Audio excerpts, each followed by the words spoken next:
তাদের উন্নয়ন করতে চায়। তারা কারা?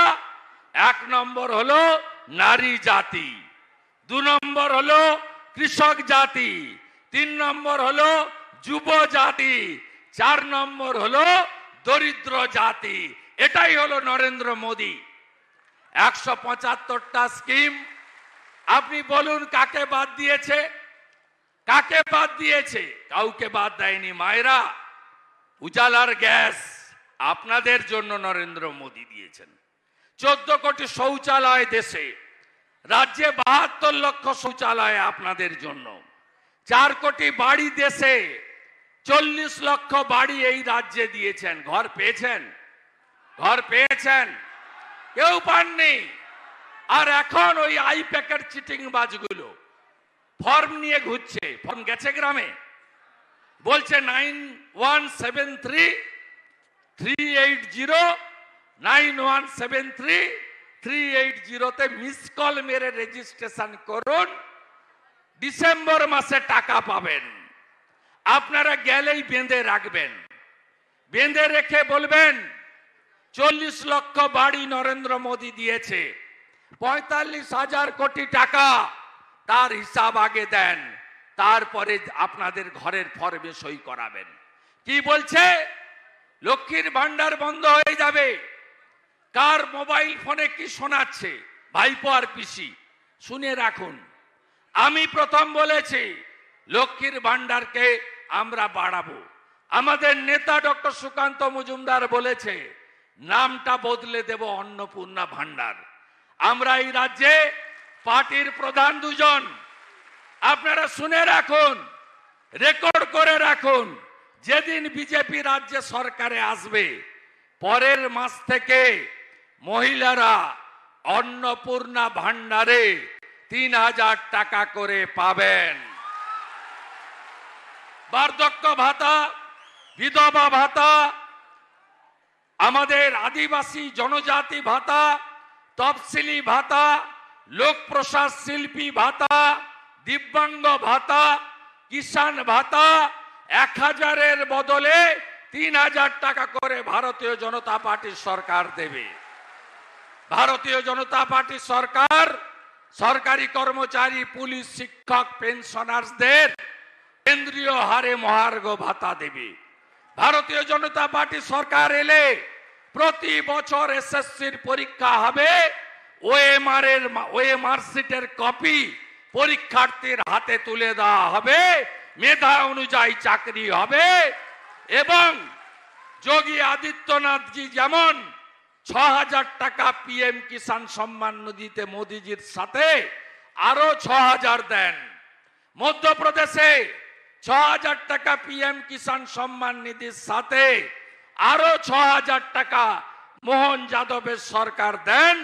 আমরা সে কাজ করব।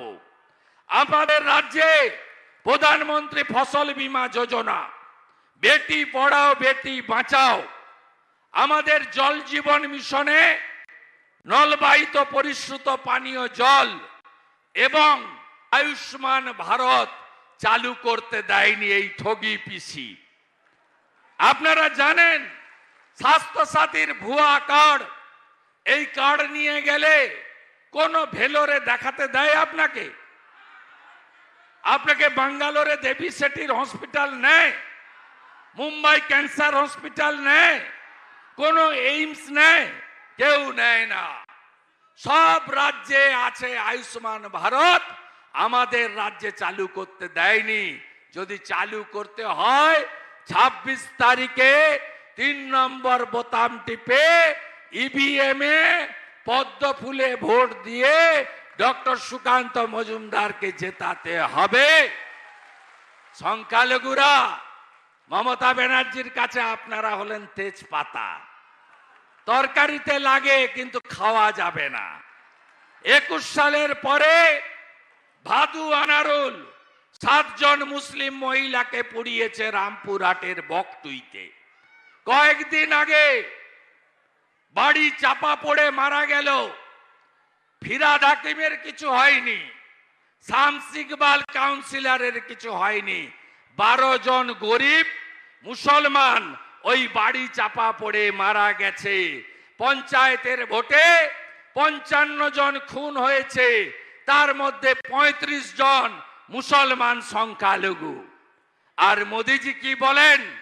সবকা সাথ, সবকা বিকাশ, সবকা বিশ্বাস, সবকা প্রয়াস। ভারতীয় জনতা পার্টি পরিবারবাদের বিরোধী, দুর্নীতির বিরোধী, তোষণের বিরোধী। ভারতীয় জনতা পার্টি বিকাশবাদকে সমর্থন করেন। 5 বছরে কি কি পেয়েছেন? ট্রিপল তালাক বন্ধ হয়েছে, মুসলিম মহিলাদের যন্ত্রণা। ডক্টর শ্যামাপ্রসাদ মুখার্জির স্বপ্ন কাশ্মীর থেকে 370-35 এ বিলোপ হয়েছে এবং 500 বছরের স্বপ্ন পূরণ হয়ে শান্তিপূর্ণ উপায়ে সুপ্রিম কোর্টের নির্দেশ মেনে 22 জানুয়ারি অযোধ্যায় রাম মন্দির উদ্বোধন হয়েছে। জয় শ্রীরাম, জয় শ্রীরাম। এদিকে বাগদায় শান্তনু ঠাকুরের প্রচারে উত্তেজনা পরিস্থিতি। শান্তনুকে গো ব্যাক স্লোগান, মহিলাদের পাল্টা মহিলাদের খাওয়া বিজেপি কর্মীদের। ঘটনার জেরে এলাকায় ব্যাপক উত্তেজনা।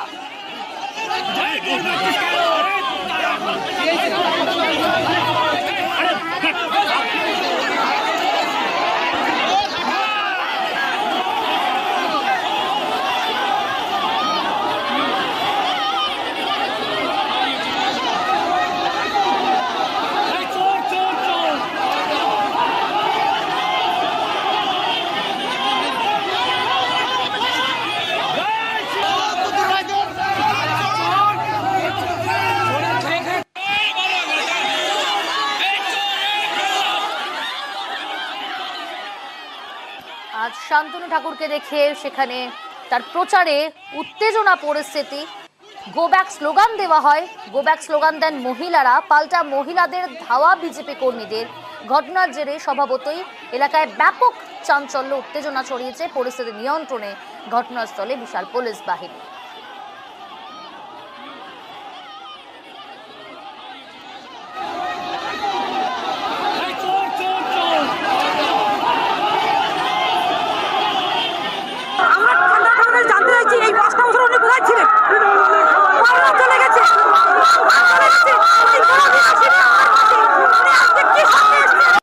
টিএমসি সম্পূর্ণভাবে ভয় পেয়েছে। গুন্ডা ভাড়া করে এনে আমাদের উপরে হামলা করেছে, আমাদের মায়েদের উপরে হামলা করেছে এবং আমরা যখন গাড়ি নিয়ে এখান থেকে যাচ্ছি আমাদের গাড়ির উপরে পাথর দিয়ে আঘাত করা হয়েছে। সেই পরিস্থিতিতে আমরা এখানে অবস্থান বিক্ষোভ করেছি এবং সারা জেলা জুড়ে অবস্থান বিক্ষোভ চলবে। এখানকার লোকাল থানার ওসি যে, তার কাছে গতকালকে ইনফরমেশন ছিল এরকম হবে। একজন প্রার্থী প্রচার করতে বেরিয়েছে, তার বিরুদ্ধে এভাবে ষড়যন্ত্র করে তাকে মার্ডার করার প্রচেষ্টা, এইগুলো সাধারণ মানুষ মেনে নেবে না। বাগদার প্রার্থী, বিশ্বাসঘাতক প্রার্থী এখানে কখনো এভাবে পুলিশকে ব্যবহার করে জিততে পারবে না, একদম পরিষ্কার ভাষায় বলি। 5 বছর আগে বাগদাতে গিয়েছিলেন ভোট চাইতে মানুষের কাছে। নির্বাচিত হবার পরে মানুষের সাথে জনসংযোগ করেনি, মানুষের কাছে যায়নি। তারা সাংসদের উন্নয়ন তহবিলের টাকা তাদের সাথে কোনো আলোচনা করেনি, কোনো খরচ করেনি। মানুষ বলতেই পারে, সাধারণ মানুষ স্বতঃস্ফূর্তভাবে একটা আন্দোলন করেছে, আমরা শুনেছি। সেখানে তৃণমূল কংগ্রেসের এখানে কোনো ভূমিকা নেই, কেননা আমরা ওখানে এসব আন্দোলনের পক্ষপাতী নই।